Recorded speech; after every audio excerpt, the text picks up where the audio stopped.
Shalom, friends. I did not forget about the magic cucumber harvest story, okay? I didn't. I promised to come back to it for you. So let's do it. Let's throw it back all the way to last week. Welcome to Daf Reactions, Sanhedrin 68. Let us set the stage. My personal nemesis, Eliezer Ben Hyrcanus, who can catch these hands on sight, has been excommunicated by the community for being an egotistical epic tool. For the full saga and all the juicy deets on that incident, please go see Daf Reactions Bava Mitzvah 59, the Oven of Akhnai. That has the full backstory. That will, among other things, explain my personal beef with him. My feelings can basically be summarized by the lyrics of esteemed sage Rav Kendrick Lamar. When it comes to Rabbi Eliezer, now let me say I'm the biggest hater. I hate the way that he walks, the way that he talks. I hate the way that he tries to get inanimate objects to back up his halachic opinions. And I also hate the way he treated his wife, Ima Shalom, killed her brother, and didn't think women should study Torah. But I digress. Anyway, this is the sequel, if you will, to the Oven of Akhnai story. Rabbi Eliezer is on his deathbed, but he is still as bitter and vindictive as ever. He calls Ima Shalom cray-cray, like, sir, be so fucking for real right now. Whomst do you think could have caused her to feel that way? An inexplicable mystery, unless you happen to have a mirror you could look in. Anywho, Rabbi Eliezer's student, the famous Rabbi Akiva, and some of the other sages, hearing of his dire situation, his illness, come to visit him. Visiting the sick, Bikur Cholim, is an important Jewish value, but there's another reason why they're there. If he passes away while still being in excommunication, that means they would have to stone his coffin. I would volunteer as tribute, but they don't want it. That's not what they want. Okay. They want him to recant his problematic hot takes. Rabbi Eliezer, from his sickbed, is like, why are you guys even here? Now, it would be incredibly awkward if they spelled out exactly why, so instead they say, we're here to study Torah from you. Naturally, why else would we be here? And he says, well, what took you so long? You waited until I was literally dying? The drama queen pops out. And they say to him, we are so sorry, we were just so busy, which I think is code for legit nobody wanted to be around you even if you weren't excommunicated, but we are indeed trying to do the right thing here. Then Rabbi Eliezer, in what I would describe as an astronomically petty move, says, I don't think any of you are going to die a natural death. You're all going to get tortured to death by the Romans. Okay, dude, I mean, holy shit. I beg your finest pardon. We know your fifis have been hurt, but good Lord. Rabbi Akiva, who truly cared about Rabbi Eliezer inexplicably to me, said, what will my demise be? And Rabbi Eliezer says, with his full chest, yours is going to be so much worse than everybody else's. You were my prized student, but you didn't come until now to cater to my emotional manipulation and narcissistic needs.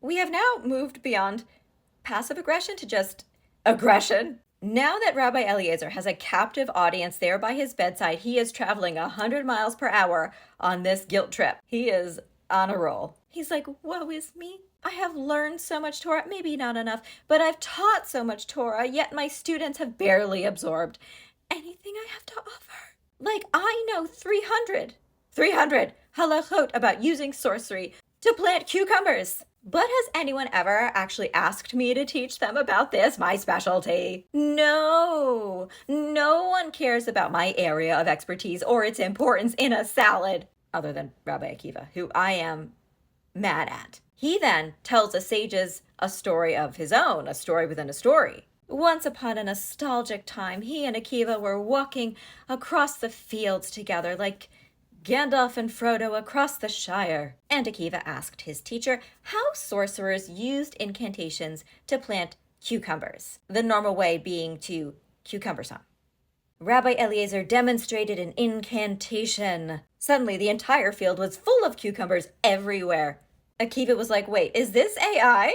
But it wasn't. Then he asked about, well, can you then harvest cucumbers using magic? Rabbi Eliezer makes another little magical statement, and all the cucumbers he had just brought into existence were immediately summoned into one place, hopefully into barrels for eventual transfiguration into pickles. I mean, that's my hope.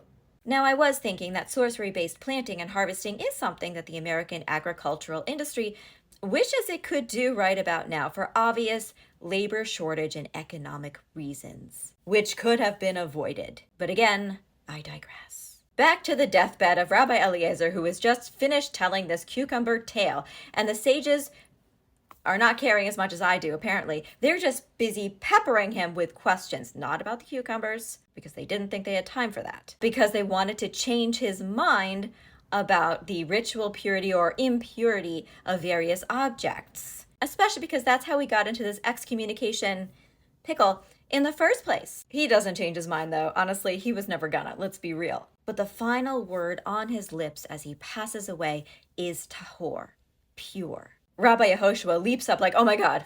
Okay, he didn't actually change his mind. But it's a sign, totally a sign. We can repeal the excommunication. That's what a big relief. Rabbi Eliezer's soul departed his body like a cucumber harvested from the soil from whence it grew. The Gemara is like, wait a minute, Talmud time out, hang on, circle back, record scratch. Question. None of you guys are asking this, but question. How could Rabbi Eliezer have performed an act of sorcery, cucumber related or otherwise, since sorcery gets the death penalty? Hello? The Gemara answers, okay, well, sure, you aren't supposed to do that, but this was really just an academic demonstration to his student Akiva. In the context of a teaching session, it's totes different. Totes different. Okay, personally, I find this highly sus. What are the limits to that? If somebody has academic questions about murder, how to get away with murder, for example, can you do it just for demonstration purposes? I look askance. Setting that aside, what do I harvest from this daf? Firstly, even though Rabbi Eliezer is deeply obnoxious, the other rabbis still try to help him. Rabbi Eliezer bemoans people not asking him about his encyclopedic knowledge of vine plant magic, but I don't think it's because they weren't intrigued by the concept. I think it was more of a personality issue. Like seriously, what were some of his other classes? 300 methods of emotional manipulation?